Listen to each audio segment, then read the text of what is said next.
anak Fathul Ghani dari 3 akan menceritakan kisah Nabi Musa alaihissalam. Pada zaman dahulu hiduplah raja yang zalim bernama Fir'aun. Bukan hanya zalim, dia mengaku adalah Tuhan. Kalau ada yang tidak menyembahnya akan langsung dibunuh.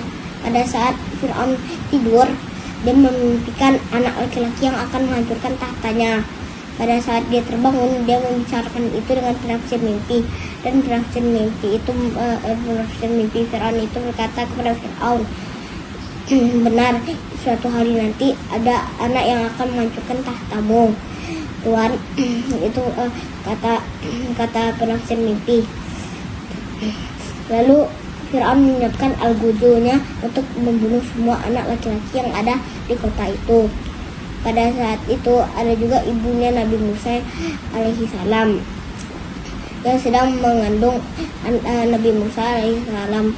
Dia khawatir kalau anaknya laki-laki. Ternyata benar saja anaknya laki-laki.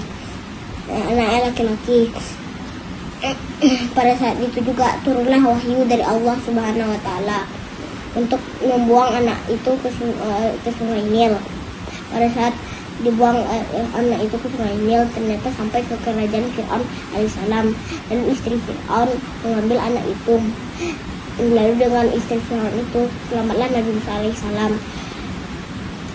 Pada saat ditundukkanlah anak laki-laki itu kepada Fir'aun, Fir'aun marah karena semua anak laki-laki itu harus dibunuh, kata Fir'aun.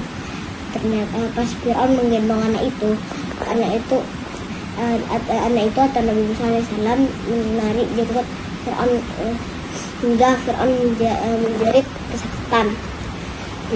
Lalu Fir'aun menurunkan anak itu ke lantai. Lalu Fir'aun berkata, pasti anak ini yang akan menghancurkan tahtaku suatu hari nanti. Itu kata Fir'aun. Lalu Fir'aun ingin membunuh anak itu. Lalu kata istrinya, kita tidak punya anak, mending kita jadikan saja ini anak. Tidak mungkin dia akan menghancurkan tahtaku nanti. Lalu siapkanlah obor api dan roti. Lalu Nabi Musa alaihissalam memilih obor api itu dan dimasukkannya ke dalam mulut. Lalu seketika Musa alaihissalam memuntahkan obor api itu. Lalu istrinya Fir'aun berkata, dia hanya anak biasa kan? Tidak mungkin dia sudah punya pikiran, ucap istri Fir'aun itu. Lalu Fir'aun menanggapan yang sama dengan istrinya. Lalu Fir'aun merawat Nabi Musa alaihissalam hingga besar. Lalu setelah Nabi Musa alaihissalam besar dewasa, dia sekarang mempercayai Allah, bukan Fir'aun. Pada saat itu, pada saat Nabi Musa berjalan-jalan di pasar, ada orang yang dari Bani Israel.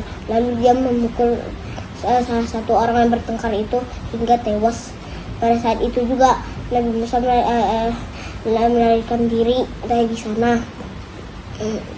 Pada saat sampai di rumahnya, dia meminta ampun kepada Allah Subhanahu wa Ta'ala. Lalu Allah memaafkannya.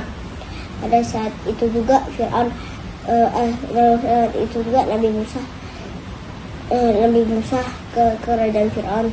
Tapi sekarang Nabi Musa sudah ada yang untuk menjelaskan percakapannya, yaitu Nabi Harun Subhanahu wa Ta'ala atau sepupunya sendiri. Pada saat itu juga yang Nabi Harun itu bilang, kau bukan Tuhan, Allah Subhanahu wa Ta'ala yang Tuhan. Fir'aun berkata, apa kau bilang akulah Tuhan yang sesungguhnya?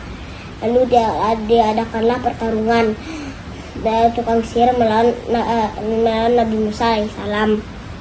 Pada saat pertarungan itu, orang-orang dibutakan mata. Dia melihat tali-tali itu adalah ular. Sedangkan Nabi Musa meletakkan tongkatnya di bawah, langsung menjadi ular. Pada saat itu juga ular itu melihat tali itu semua hingga tidak ada yang tersisa.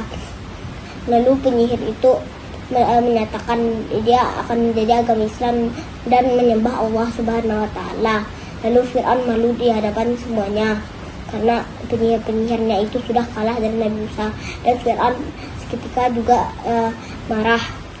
Lalu Nabi Musa itu pergi bersama penyihir Fir'aun itu yang sudah menjadi agama Islam. Lalu saat di situ Nabi Musa mengajak pengikut-pengikutnya untuk pergi dari negeri itu. Pada saat Nabi Musa pergi, Fir'aun juga mengikutinya. Pada saat sampai di laut, mereka harapan mereka pupus.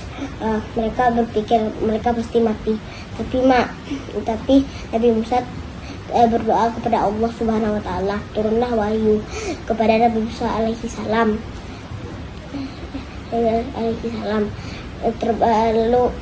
Lalu Nabi Musa disuruh mengumpulkan tongkatnya ke laut itu. Seketika laut itu terbelah menjadi dua. Lalu pengikut dan Nabi Musa melewati laut itu. Lalu Fir'aun pada saat sampai di situ, Fir'aun mengatakan itu hanya sihir, itu bohongan. Pada saat Fir'aun melewati itu, Nabi Musa menutup kembali laut itu. Fir'aun